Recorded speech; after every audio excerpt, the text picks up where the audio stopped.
पुण्यात घडलेली घटना जी आहे ती अत्यंत क्रूरता आहेच आहे, पण मानसिक विकृतीतून घडलेला हा प्रकार खरं तर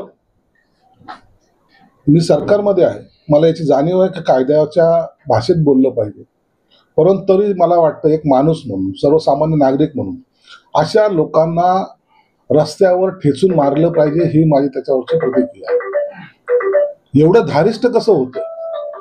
अशा विचित्र मनोवृत्तीचे लोक जर असा प्रकार करत असेल तर त्यांना या शिक्षेशिवाय दुसरी शिक्षा नाहीये। कायद्याच्या बाजू मांडत बसू, कायद्याने त्याला अटक करू, कायद्याने त्याला जेलमध्ये टाकू, केस चालत राहील, हे आता जनतेने हा प्रश्न हातात घेतला पाहिजे। मी तर सर्वसामान्य नागरिक या नात्याने सांगेल की आम्ही तुमच्या बरोबर आहोत। अशा घटना महाराष्ट्र सहन करणार नाही, महाराष्ट्रातली कोणतीही जनता सहन करणार नाही, यामध्ये कोणत्याही प्रकारचं राजकारण नाही। ही घटना आमच्या महाराष्ट्रातल्या कोणतेही माय भगिनी असेल ती आमची आहे आणि म्हणून या घटनेचा आम्ही तीव्रपणे निषेध तर करतोय, परंतु जेवढ्या शक्य होईल तेवढ्या शक्य तातडीनं अशा लोकांना फासावर लटकवलं पाहिजे। सरकारवर प्रश्न उपस्थित होतोय ना की सरकार बघा, तुम्ही ह्या प्रत्येक गोष्टीला सरकारवर ढकलू नका। एखादा विकृत माणूस एखाद्या ठिकाणी अशी जर घटना करत असेल तर त्याला सरकारच्या पाठिंब्याने तो करतोय का? सरकारचा त्याला पाठिंबा असतो का?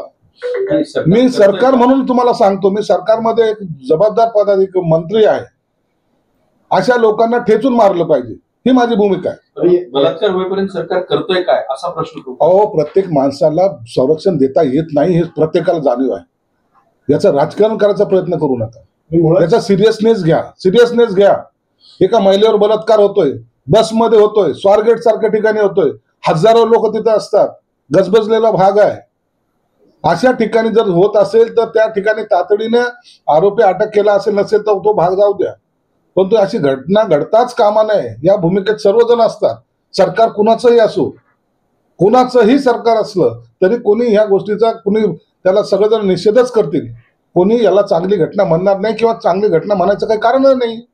म्हणून सरकारवर आरोप करण्यापेक्षा आपण सर्वांनी सामूहिक ही आपली जबाबदारी आहे, अशा या नराधमाला फाशी शिक्षा झाली पाहिजे।